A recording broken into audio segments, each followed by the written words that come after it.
Pat Millican, where is she?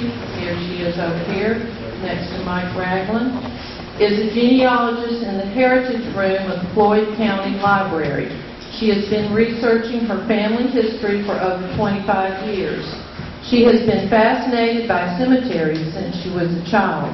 All family vacations and business trips are planned around trips to libraries and especially cemeteries to take photos of tombstones.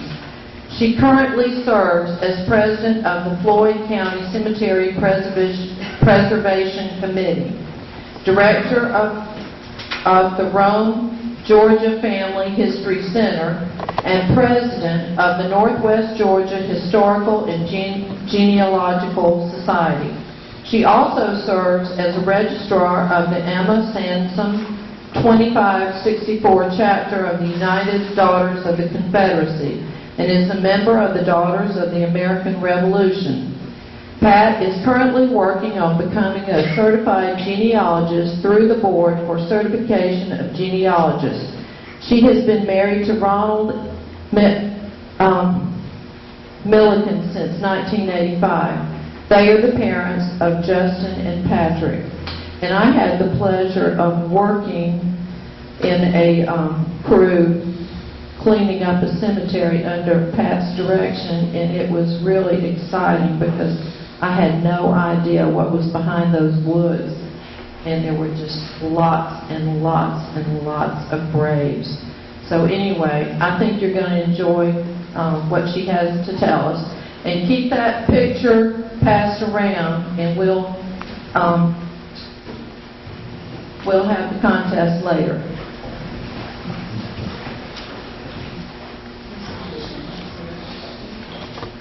Ooh, there's a lot of people out there. I'm glad to see people I haven't seen in a while. I haven't seen Mr. Nolan in forever, and I was amazed he remembered who I was. And there's a couple I was wishing you didn't remember who I was. But I had two children that went through model, so go Big Blue. And thankfully the last one is gone. And out of college, yes, and has a job in his degree, yes. So, like it says in my bio, I've always loved cemeteries. And I went to school, grew up in Cedartown, and went to Northside Elementary. Yay! If you know anything about Northside Elementary, I only went to 4th grade there. I lived on East Avenue, and to get to my house, the shortcut was to go through Greenwood Cemetery. Well, I had these weird guardians, and if I ever got in a fight, I got a whipping when I got home. Didn't matter if I started it or they started it. If I fought, I got a whipping. So I tried to not get in fights. I figured out that this little girl would not go in the cemetery. So I would cut across Greenwood Cemetery, go down across railroad tracks, and I'd be home before she even got around the block. Well, then I started looking at the tombstones, and she met me on the other end. So I learned I either better stay in there a long time, or I better get myself through there. But that started me interested in cemeteries, and as a kid, how many has gone on Decoration Day? They don't even have it anymore most of the time. That was really sad. There's about 5 hands left. We used to go and clean our family cemetery or clean the family lot if it was in a big cemetery. And it's a shame that people don't do that anymore. Or a lot of people don't do that anymore. It's a shame people don't even know where their family cemeteries are. And it's sad to me. I don't have a lot of family that's my family buried in Floyd County. So I try to take care of the ones here because those are the ones I can get to, hoping that somebody's going to take care of mine that are in Atlanta or in Macon or in Augusta or in Savannah. So what do you do in a cemetery? So you'll have to excuse me. Somebody came in the library with cologne I'm allergic to. My neighbor, it's me there. That's my side effect to allergies to cologne, is my nose itches. A couple of years ago, I had a patron, or a friend that came up, and she had gone up to Everett Springs Baptist to put some Confederate flags out. It was right before Confederate Memorial Day. And she was in a tither because somebody had busted up the slab that was on her great-grandfather's grave and had moved the tombstone. So we went out there and one Saturday, and we wanted to document the cemetery before they did anything else. And we had a little meeting. And I won't name the tombstone company, but it's not the one on 53. We'll say that. But somebody in the church had hired him to come out and fix the cemetery so it would be easier to mow. So he moved tombstones. He evened them up. We saw some that had been moved that were for babies. Well, a baby's grave is this big, where an adult's grave is that big. There's some of the baby grave markers they had moved almost 6 feet from where they were. They removed footstones. Their reasoning was because they were a trip hazard. Okay, I agree with that. They can be. I'm as bad as anybody else to be paying attention to something else and fall over a rock. I was never called Miss Grace. Well, when they removed the footstones, they left the hole. Well, I know I barely graduated 6th down high school. But I know it's a whole lot easier to see the footstone sticking up than it is to see the hole that's not. So I asked the man, what did you do?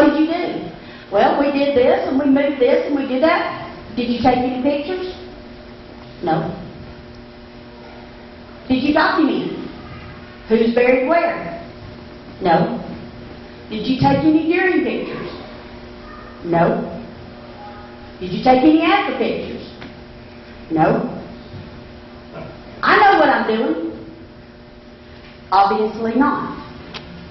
Anything you do in a cemetery, you have to document. Document, document, document. Whatever your job was, you had to document it. Well, this was supposedly his job, and he didn't document it very well. So, if you want to mark a cemetery, then, or audit a cemetery, then you need to take before, during, and after pictures. You need to, and with digital cameras, it don't cost you anything. You don't have to print it. You have, you need to document the source, the condition of the stones. Is the stone laying down? Has somebody knocked it over? Is it leaning? Is it dirty? What do you need? Who's buried next to who? Now, when I pick up a cemetery book, I want it to be all alphabetical. I don't care who's buried next to who. If I want to know, I'll go out there and look. But I want them alphabetical because I want to look at all the Millicans in one place. And I don't have to look on 12 pages to find all the Millicans. But that's just me. Some people want them who's buried next to who, and they won't insert in rows. Well, if you go to some of these cemeteries, you can't go by rows because there's not rows. I was just in Thomasville this past week, and Laurel Hill's a beautiful. They take great care of it, the stones and these graves are nicely laid out. A lot of the slabs. They had a lot of slabs down there, and they'd be nice, and then one turn this way. And then there'd be a little baby stuck in here. So they're not always laid out in even rows. Except in Jewish cemeteries. If you have not had a chance to go up to the Jewish cemetery that's up on Lookout Circle, you need to go up there. I think that is one of the neatest places. They do not waste a blade of grass. Everybody is right next to each other. And so spouses might not be buried next to each other because they can't get in there to put them if they put them so close together. So everybody wants to know, what do you do with an old stone? When you take a picture, they don't always turn out. And people say you could take a mirror and flash the mirror on there and it shines, and that's hard to do when it's just you. So I came up with a system that every preservationist that I have told this to, at first they're like, no! And then I go, wait, this is what I do. And then they're good with it.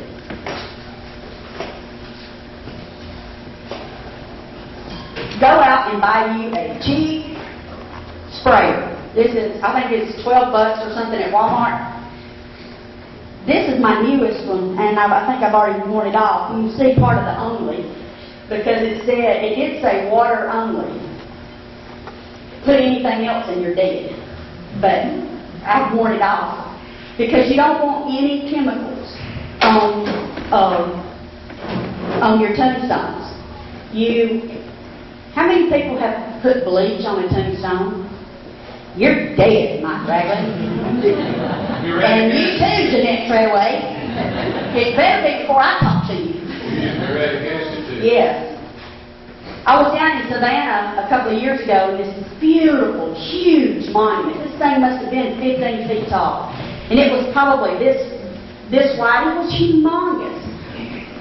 And the man that's over the cemeteries is president of our Georgia Municipal Cemetery Association. I left my church van in the car. And he was giving us a tour of Bonaventure. If you haven't been to Bonaventure Cemetery, it's worth the trip to Savannah. I love that cemetery. Besides Myrtle Hill, it's one of my favorites. But he said, reach up there, wipe your hand on it. My hand was white, like I had rubbed my hand through talcum powder. And the bleach causes different stones to chalk up, and it's literally eating the tombstone away. Do you know that how many of you have had your stones sandblasted? Don't do that either. What does a sandblaster do? It eats it away. It's a small layer, but if you pay attention to how deep stones are etched now, they're not very deep. It won't take very many, and the words are gone. And then you add in, acid rain and storms and, just nature rubbing it away. Don't use muriatic acid or bleach. So, you can sometimes just wet your stone. And this only carries a gallon, but you would be amazed how many stones you can wet down with this. If you're just wetting it down, it's just a normal, 2x4 or 3x5 stone, you can wet down 8 or 10 of them. And sometimes just wetting a stone will make the words pop out a lot better. Sometimes you need more. The older the stone, the harder. So then you can use a small, this has got a chemical called D2 in it. And D2, it is a, biological. It kills lichen, anything like that. But this will not kill the grass. You can put it on your hands. You can wash your hands in it. Now, I don't think I'd drink it.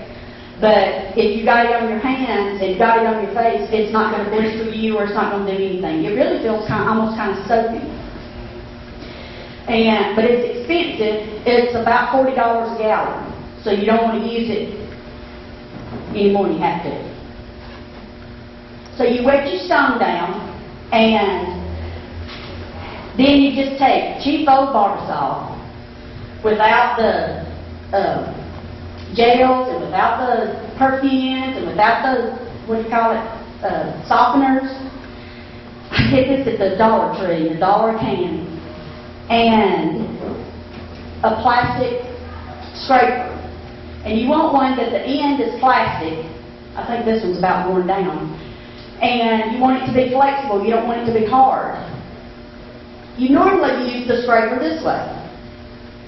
When you do it on tombstone, don't do it backwards. And the reason is, if you put the shaving cream on here, then all shaving cream is going to be here, and you can't get it on the stone. So you do it on the back, then you can rub it into the stone. You will be amazed at how it will pop out. Do you know how the stones now, say a military stone, and it's white, and it has that black lettering, and how it stands out? This will stand out the same way. Then you take your pictures. I always take a picture before. I take it when I wet it. I take it after I put the shaving cream on it. Then I clean it. Then I take another one, because I'm going to prove that I hadn't hurt anything. And then you want to use just a soft bristle brush, something that you would clean your carpet with. And one of my friends that works at Chicora in South Carolina, and they do a lot of preservation work, they said her example was the inside of your arm.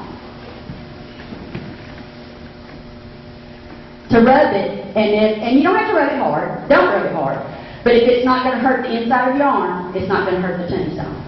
And I thought, how many of you have used a steel bristle brush on a tombstone? Y'all are getting deep on my list. You don't want to do anything that's going to harm it.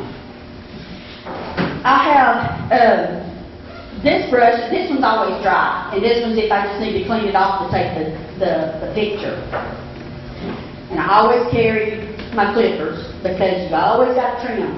I hate them flat stones, because they sink, and then all the grass grows over them. But I put the shaving cream on there, and I've taken my pictures, and then I go ahead and use the brush, and I scrub it a little bit. Why not leave it in better shape than it was when you got there?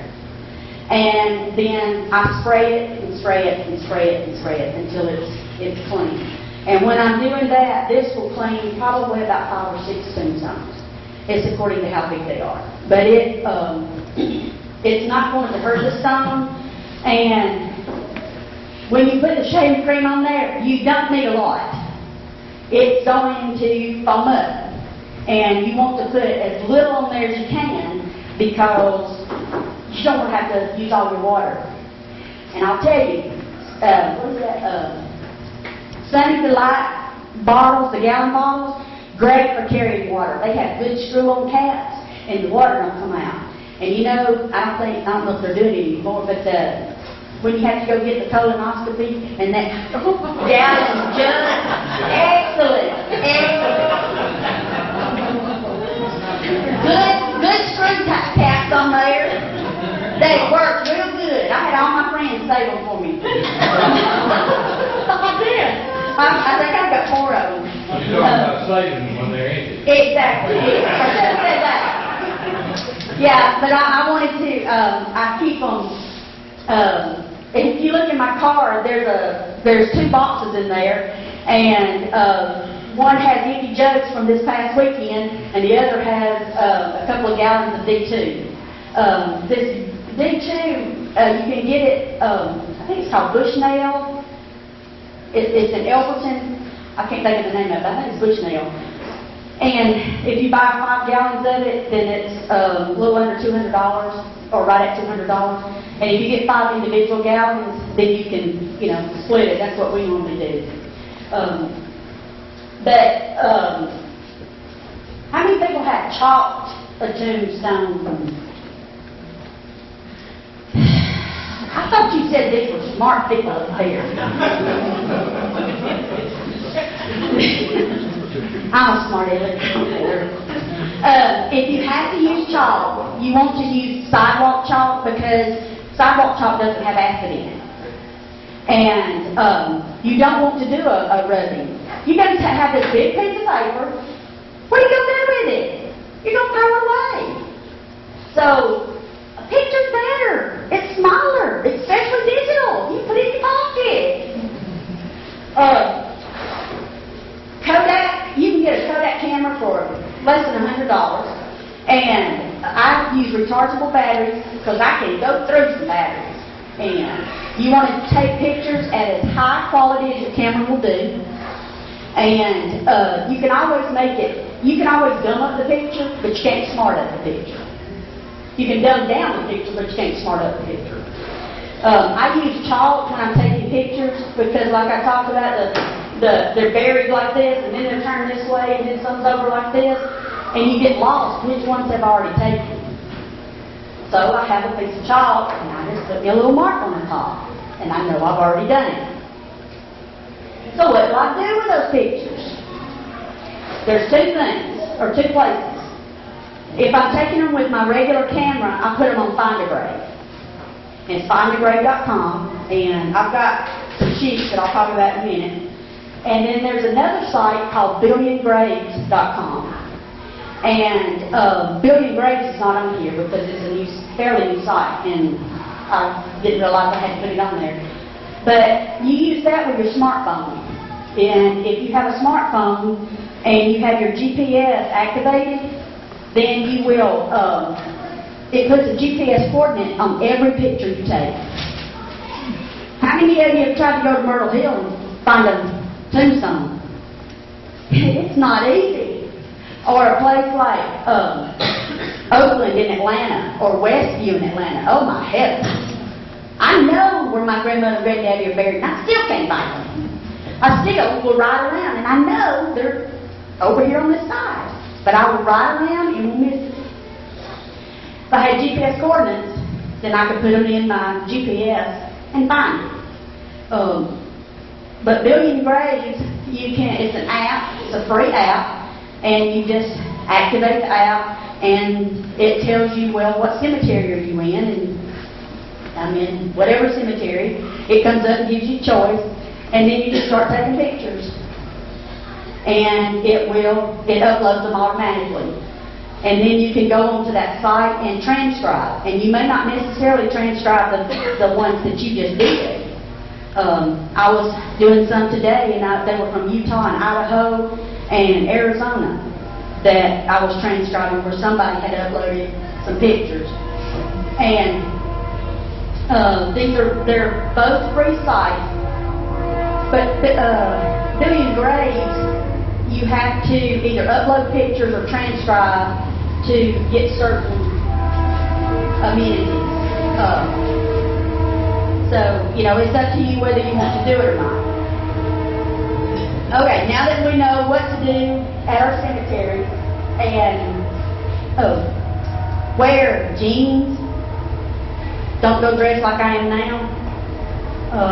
I went to Laurel Grove Thursday dressed like this and got into ants. But, it was a risk I took, and I got little bites all over my left foot. Not the first time, not the last time. When you're in cemeteries, no matter how new or how old, pay attention to where you're walking. At Old Antioch over on Cayuga Springs Road, we had a group of students from Berry over there a few years ago, and I walked across there 100 times. And walking across there, and I sunk into a hole above mid-thigh. This leg was hiked up like this, and I couldn't get up. I couldn't get out of the hole. The kids had to pull me out. Thankfully, I had on tie-on shoes, because I would not have gone back in that hole to get these shoes. I don't know that I could have. So you need to pay attention. Always look around for stumps.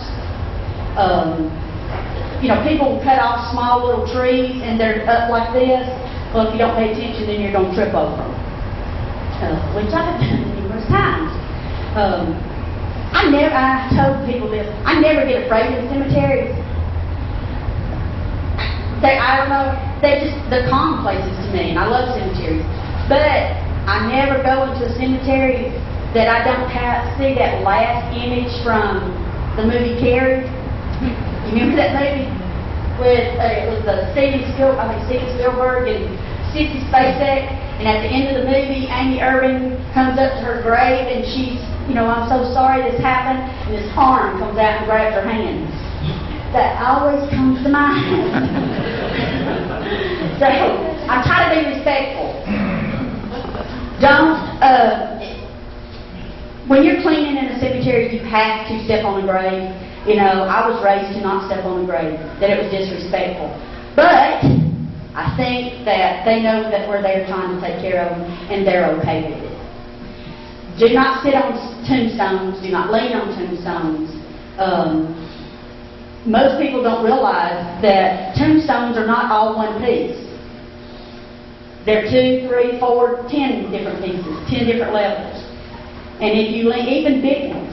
Do y'all remember the vandalism that happened at Myrtle Hill about 8 or 9 years ago? And the big ball? That thing weighed 800 pounds. And it was sitting in that on that pedestal and was not connected. Now, who in the name of heaven would have thought you needed to anchor an 800-pound ball? Well, some people pushed it off. So, you need to, it doesn't take a whole lot. Tombstones are, they may have some putty in between. When they're, people restore them, they'll put either steel or plastic rebar type stuff in it to hold the sections together.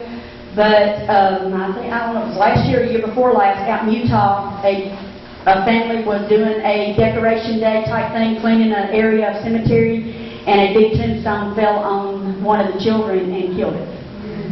And, he just leaned on the tombstone and loosened it enough, and he leaned off of it and it fell on him. And it was I think it was a pretty big tombstone.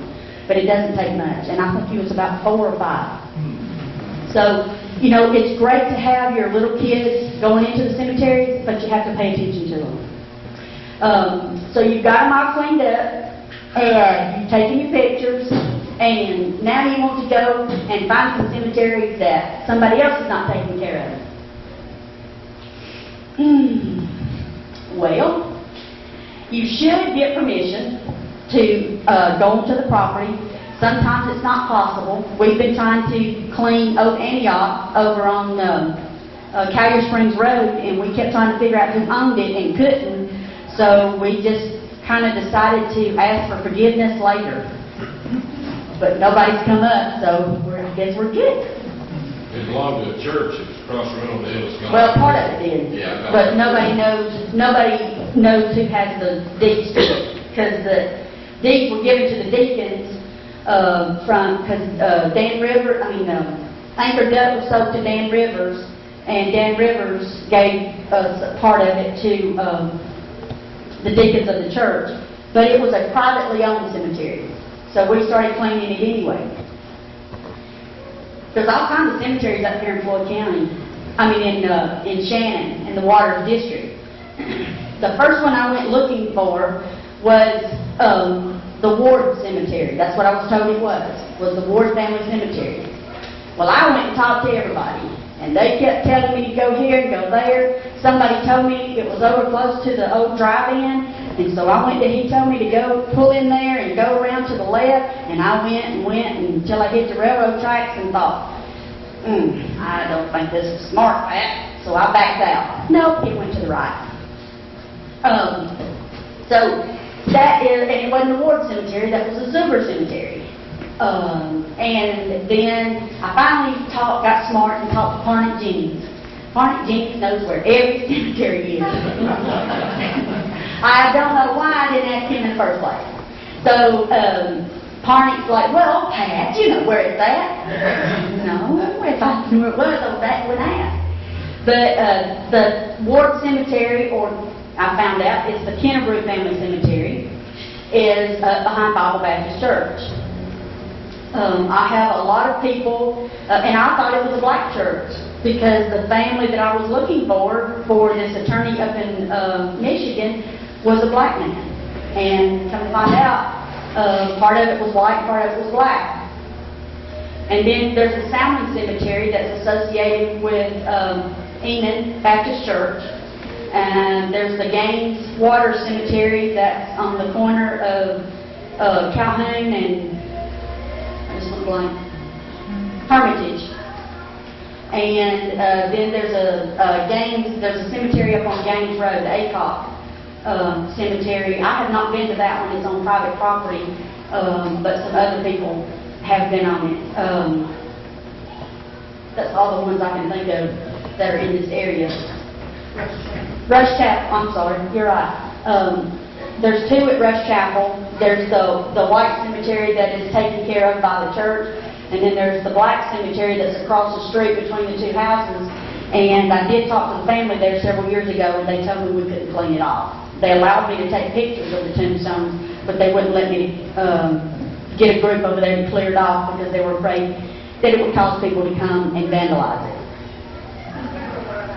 I didn't understand that either, but it's their property, they do what they want to. I got a call several years ago, and have any of you ladies, I know the men won't raise their hands, ever watched One Life to Live? Well, there's an actor on there, Bo Buchanan, and I got a call several years ago and wanted me to find, he needed a picture of a zooper that was at Rush Chapel, and he was joining the Sons of American Revolution, and I sent him the pictures. I didn't know who it was. And then a few weeks later, I got a nicely framed photo, and it was signed, autographed by him, and thanking me for going up there and getting this picture. Now, who would have thought that a man that is in New York, in order to join the Sons of American Revolution, needs a copy of an ancestor that's in Floyd County? Wow. You never know what connections are. Thank you. Who's the nice, you know that? That's what Chase is at. I can't go to that cemetery. And there's one at the UGA, the experiment station. Yeah, I forgot about that one. I've not been to that one either. I've been to about every cemetery in Floyd County, unless they're on private property. But they, I think there's another one, but I just gone blank. We need to get, I think that I've been working with the Rome Planning Commission, and I think that we have got every cemetery listed on the map, because there were people, can you believe there are unscrupulous builders out there, and they will tear up a cemetery so they can build a condo. There's some here in Floyd County too, but I think we have them all documented with GPS so that when they go before the Planning Commission to get permits, that they know that there's a cemetery there. We have, this one's totally blank. I have some, these are all websites that I recommend to everybody. They're not all just cemeteries. They're, and like I say, billiongraves.com is not on there. But most of them, they're all free sites, except the top two. But even a paid site like Ancestry or footnote.com, and I just realized that says footnote.com, and it's fold3.com. But they, even on a paid website, it will have free, there'll be free stuff on there. On fold3.com, you can look at what was Brady's first name that took all the pictures during the war between the states? Matthew Brady, thank you. They have over 5,000 pictures of Matthew Brady's that he took between the war between the states. And and it's really neat to go back, but keep in mind some of those were staged. You need to document the cemeteries, and you need to take care of them. You need to, if you go by a cemetery and you go, what's that person sitting up there in the middle of the cemetery for? check it out and see. My saying is, you don't know who you are until you know who they were, because you don't know who you are unless you know who your ancestors were and what kind of people they were. And in order to find that out, sometimes you need to go, a lot of times you need to go into the cemeteries and see. The cemeteries can tell you a lot about a person. The scriptures that are on there. Beloved father and husband. Beloved mother. Those are different stories that are that tells you a little bit about the person. Graves that people leave flowers on, and the graves that people don't leave flowers on. My children went through Johnson, and then they came to Model. And there's a bus driver at Johnson that drove almost 40 years, Sharon Barker. And her mother had gone to Johnson, she had gone to Johnson, her children had gone to Johnson, and her grandchildren had gone to Johnson. And I thought, wow, that is the most amazing thing. How many generations do you have here in the Water District? Are you the first generation? I know Johnny Davis is interested in this Water District. I know his granddaughter, at least one granddaughter went to Model because she went to school with my son. We've got to save this for our children, and we've got to save this for our grandchildren. Take your children and grandchildren to the cemeteries and teach them how to take care of their family and do a little extra. Does anybody have any questions? Isn't there a cemetery buried too? Yes. Well, there's several cemeteries that bury. There's one at the chapel. There's one at Possum Trot. There's one on CCC Road, and then there's the one that's just one person. I can't think of the name of it. I think there's 5. So Mark Berry must have been a pretty good person not to disturb those.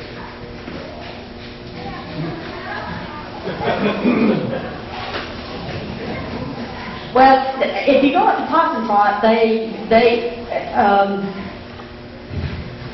it has not been taken care of as good as I thought it should have, considering the history of the place. But different curators and stuff at Oak Hill have tried to document and have tried to restore the cemeteries that are on buried property. So, yes, sir. In the cemetery you referred to as Gaines Cemetery on 5th Street, isn't it actually Davis Cemetery when it was the Davis family? You talking about the one in the little triangle there? I don't know. I've always heard it called the Gaines Waters or Waters Gaines. I know it's Gaines and Waters that are buried there. And they pertain to connect to the family that's on the hill there. Mike Gaines, and his son, and his wife. I don't know any other Gaines in there. It's been a while since I've been there. I took pictures of all the tombstones, but I can't remember who all they are. Another question. When I went up to the Jewish cemetery, I couldn't get in and lock. Yeah, they started locking it probably 8 or 10 years ago because they had some vandalism up there. But you can park right, just as you go up and you turn there at Lookout Circle, and it's 50 yards or so. But if somebody wanted to go up there, I could probably get the key. I know everybody. That's my name. The cemetery on Myrtle Hill you might mention they think another now, was one of the second cemeteries in the state that had an app that you could load up on your phone, and it will tell you where everybody is. It will pull them up, tell you about it. You get a picture of a bunch of folks. It'll tell you how to get there. And it's there's about 40, Myrtle Hill has an app. I think there's about 35 or 40 graves that are on it the last time I looked. and it'll tell you start here and go walk this way, and then it'll tell you about this grave, and then go walk this way. It doesn't tell you everybody that's in there. They say that there's 20,000 people buried in Myrtle Hill. I don't think so. I have put everybody in the Myrtle Hill Cemetery book in there, and there's less than 10,000. Now, I know that there are people buried since then, but there's not 10,000. You can do the little cemetery you talked about, Bonaventure in Savannah. There's an app for it if you're down that way. That's the Garden of Good and Evil, the little girl. And well, the little girl's not in the cemetery anymore. The family took her out, and she is at the museum. But if you go down there, you have to see Gracie, the statue of Gracie Watson. That is just the sweetest little thing, and they put a fence around her because people were rubbing her face, and her nose is about half gone because people kept, rubbing it. I love it. that app costs you $5, I think. See what? Isn't that where Johnny Mercer's there? Johnny Mercer's there, and they have different. They have his music playing. I've been to his grave. But Gwinnett, there's Haversham's buried there. There's several generals that buried there. See, another cemetery that, if you have a chance to go, is Hollywood in Richmond, Virginia. Oh my gosh, that place is so beautiful. And I'm planning another trip up there in a couple of years, and I think Mike's going to get his ancestor. I found the grave, found where he's at, but it didn't have a marker. And so I think we're going to get a marker, and Daryl Jean Gould and I are going to go up there and put the marker down, or get the marker put down and do a grave dedication while we're there. Most cemeteries, they're very facing east, except Bush Arbor. Bush Arbor is facing west. And nobody seems to know who started it, but There's a bunch of purple people, they didn't know the difference. I said that to Mike. There's a cemetery behind Applebee's, by the library. That's the Oak Hill or Oak 7th Avenue. That was the first Rome City cemetery. So that's the oldest one? Yeah. In the city. How old is it? The first burial was Rebecca Mann, and I think she was in 1837. I think it was 1837 or something like that. I think it was 1837. And if you look on Find a Grave, Rebecca Mann, somebody has put Rebecca Mann in Myrtle Hill, but she's not in Myrtle Hill. She is at Oak Hill. And it's called, sometimes it was called Oak 7th Avenue. It was called Oak Hill, 7th Avenue, and I don't think it was ever called the Rome City Cemetery. Why did they discontinue using it there? It filled up fast. And they've had a lot of vandalism there. Yeah. Yeah, it was not very big. It was never very big. And they realized quickly that there just was not enough room. And so they got the land there at Myrtle Hill. And if you think about it, Myrtle Hill is the perfect place for a cemetery. What else are you going to do with it?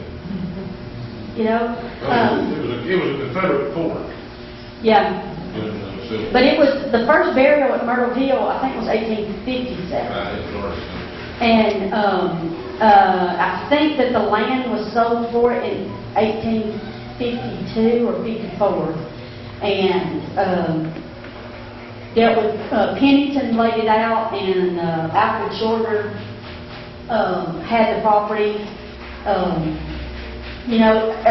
many do y'all realize that Myrtle Hill and Ellen Louise Axon Wilson is the only First Lady buried in the state of Georgia?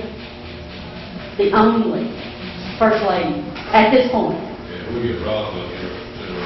Yeah, baby. She may be at Arlington. Maybe. Yes, ma'am. Do we have any idea how old Eastview is? Eastview was 1920s, late teens or early 20s. I want to say 21. or 22. Oakland was earlier. A lot of people don't realize that there's 2 cemeteries there. There's Oakland, which is the part next to, closest to where the school was. And I tell you a funny story. My husband, he's old. He's 73. No, he was old when he was 40. But he went to school at that school, and Do you have any idea when it was started? Was it started when Oak Hill filled up? no, that was Myrtle Hill. Okay. Oakland was in the county. It was Sparsville. It wasn't Rome. Okay. That area is So Sparsville. is it older than the one behind Applebee's? Or No. No, it's like 18, I can't remember the first one buried there, but I want to say it was 1880.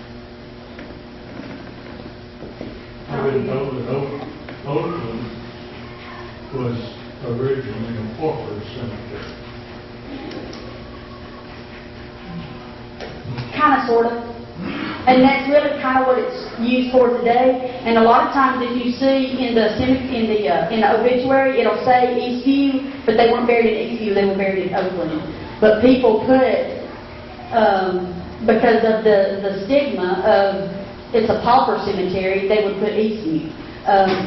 All of Oakland is not pauper, but because they have soul blocks there. But it's, a lot of it is. A lot of it has been. I don't know why they didn't just name all of it Oakland and why they have 2 cemeteries, but that's our government dollars not at work again. Anybody else have some questions? Yes, sir. Okay, 4 little ones connected. What is the oldest marked grave that you found in this area? Where is it? And how did the Cherokees bury today? And are there any Cherokee graves? I don't know if there's any marked off the top of my head. I am not as up on Native American as I probably should be. But I have learned doing genealogy and family history by doing it. And and I have not done a lot of Native American. And that's the big thing. Everybody comes into the genealogy room, the heritage room, and says, I am the descendant of a Cherokee princess. But they can't prove it. Well, no. Because one, there were no Cherokee princesses. That's the white man's label for it. There were chiefs' daughters, but there were no Cherokee princesses. And do y'all realize, when did the Cherokee leave this area? 1838. How many years ago was that? 175. How many years is a generation? 25, 30? How many times does 30 divide into that? Yeah. So, your grandmother can't be full-blooded. Your grandpa neither. You know, I didn't understand this until I was watching a thing on the History Channel, and it was talking about the treaty and Ridge and Boudinot signing it and going out to Oklahoma, and then John Ross going out there, and it talked about John Ross being, I don't remember if he was at Echota or in Washington, and he came back, and his wife and children were put out of their mansion. Now, Chief John Ross was the chief. He was big man on campus. He was rich. He was powerful. And his family was put out in the cold. No choice. He was the big man, and he had no choice. Well, I don't know about your family, but mine were the dirt poor farmers. If the chief had no choice, what do you think your little dirt farmer had? Even less. Okay, I grant you, some of them hid out. but you can't prove it. Because they couldn't leave a paper trail. Because if they said, I'm Cherokee, guess what? They had to go. They had no choice. Your grandparents are not full-blooded Cherokee. They are not quarter. They are not half. They are not 8. They're not 16. They are not 30. You know, they are way down there. Now, some did come back in the 1900s. They come out of North Carolina, for the most part. They didn't come back from Oklahoma. Why would they come back here where they had to buy land? They could get it out there for free. Why would they come back and have to buy it? So, take everything with a grain of salt and do research. Now, am I saying that none of you have Cherokee ancestry? No. But I'll bet you $100 I can prove that it's less than 164. Now, we got one police officer, of course, in that case. He's different. He is from North Dakota or South Dakota. He's a card-carrying member of the... He's different. That's different. Yeah. He came to visit, I met him, Yarborough. Yeah, his son runs around with Yeah. He is... Now he's different. He came to visit a college buddy and met a woman and married her and lived there. That's different. He's Cherokee. You look at him, and he's Cherokee. I have a poster, or had a poster, and Excuse me, who was that? Yarborough's his last name. I can't think of his first name. But he's a city police officer. Porter's son, that is. But he's either from South Dakota or North Dakota. I can't, or Montana or something. He's from out there. They both are card-carrying. Yeah. So, but for the most part, I bet there's less than 100, I bet there's less than 50 card-carrying Cherokees in Floyd County, where it's documented. Anybody else got a question? But you didn't answer the one where you asked you which is the oldest.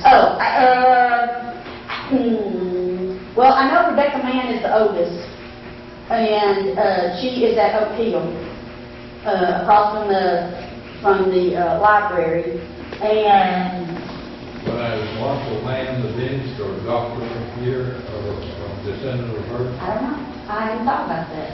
That lady that we did the Texas flag story on, Troutman. she's got a kid there on the experiment station. It was might have been 1840. It's way back there. I know Yeah. that. So that grade is... I don't know what the oldest one in the county is, but it's somewhere late 1830s or early 40s. That there's a tombstone. There's very few tombstones before 1850. Yes, sir.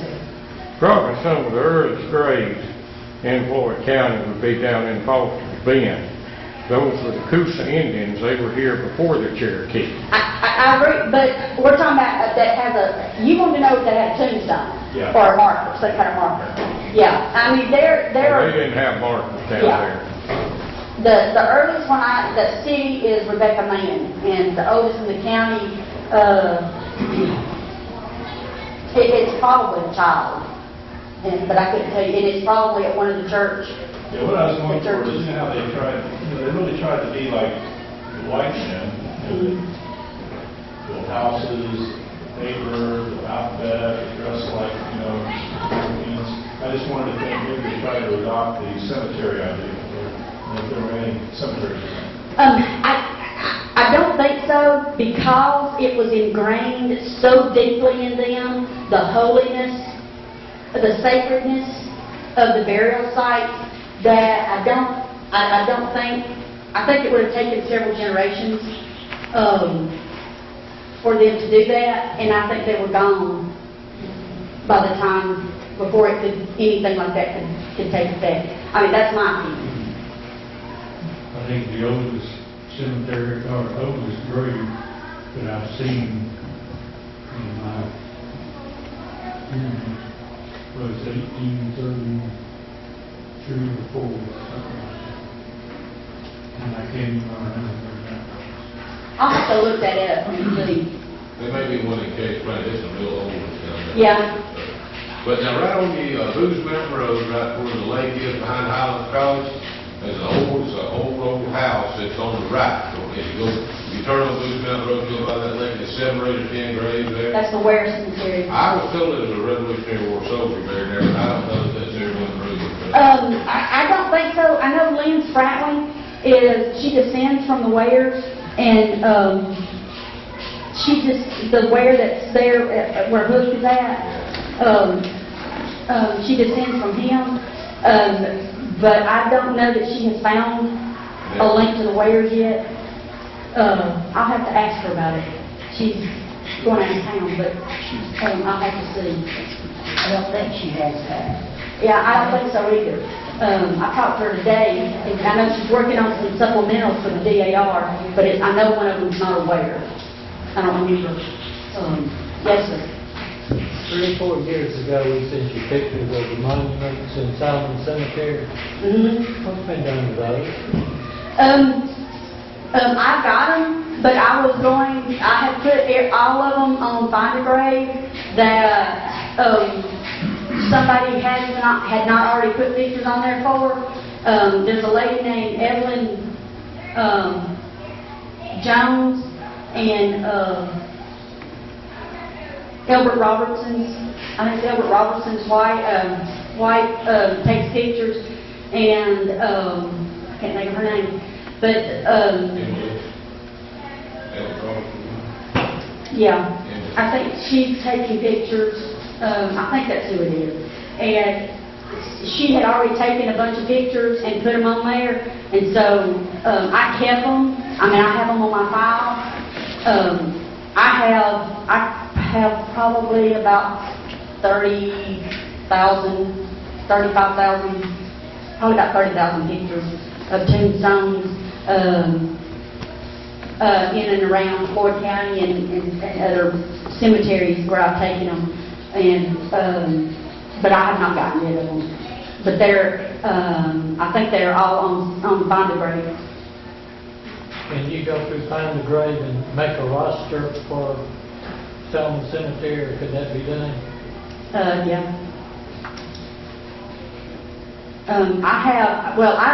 That would be a lot of work because you have to finagle it. But, I can do if you'll call me at the library after 12:30, after 1 o'clock tomorrow, then, and remind me, I will. I've got about as complete as there is, and can send it to you. I've got a question. This is back to the cleaning. We have plaques at Old Mill Cemetery.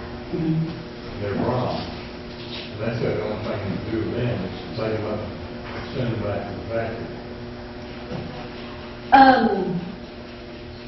I don't know that, Ron. If you're going to clean, please don't. You don't need a bunch of soaps, and you don't need all the stuff. Just plain old water and a soft brush. And with bronze, I would use even a softer brush than what I have here, because you don't want to scratch it. But I don't know. I'll have to look and see if you could spray that big tube on it. I don't know. I don't know if you can put it on bronze or not. You never mentioned pressure wash or steam cleaning. Well, I meant to. I said something about sandblasting, and pressure washing is the same thing. What does pressure washing do? It takes off the layer of it. You don't want to do that. You don't want to pressure wash it. And this little sprayer, it's not going to have enough pressure on it. You can't pump it hard enough that it's going to hurt the stone. But I also don't have it with a pencil point spray in there because it uses too much water that way. Another thing, I know a lot of modern graves, I've had to encounter this with my parents, have a little border around Coping. Is that what you call it? And I did not do that yet because we've got another available grave next to the one that's there. And my uncle told me, it makes it hard. It does. To mow. It really does. But they have that border around. And you have to take in, used to cemeteries had somebody that they paid to come up there and clean it. Cut it every couple of weeks or once a month.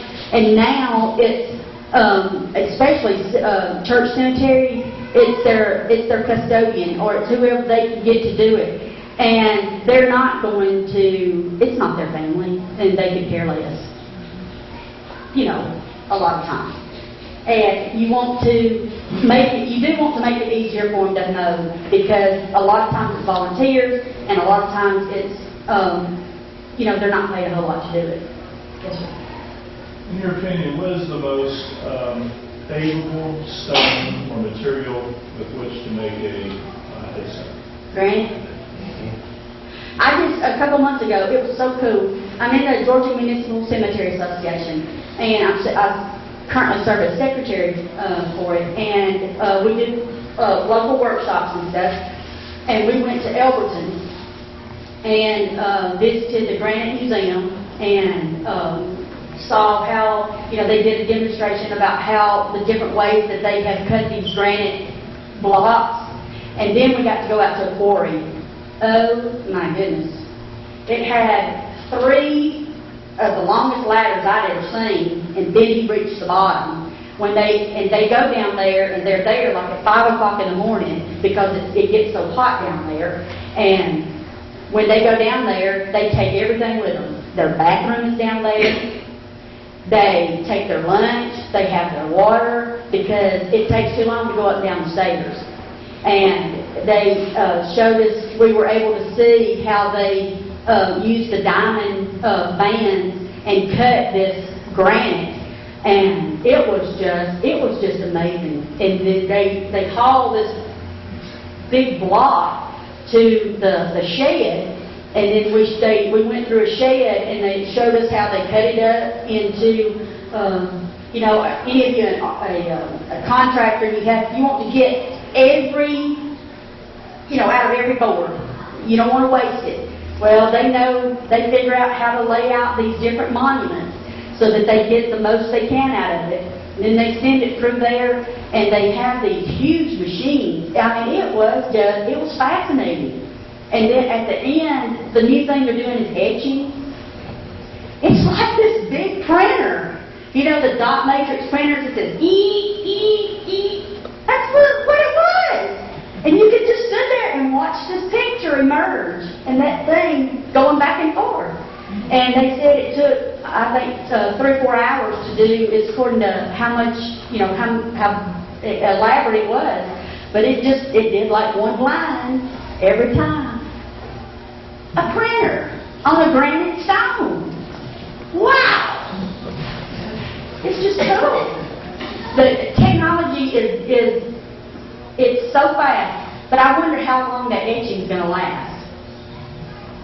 You know, at Laurel Hill, we were demonstrating how to clean some stones this past week, and these were some slabs, and slabs are the worst because they're flat, and so they wear easier than the ones that are upright.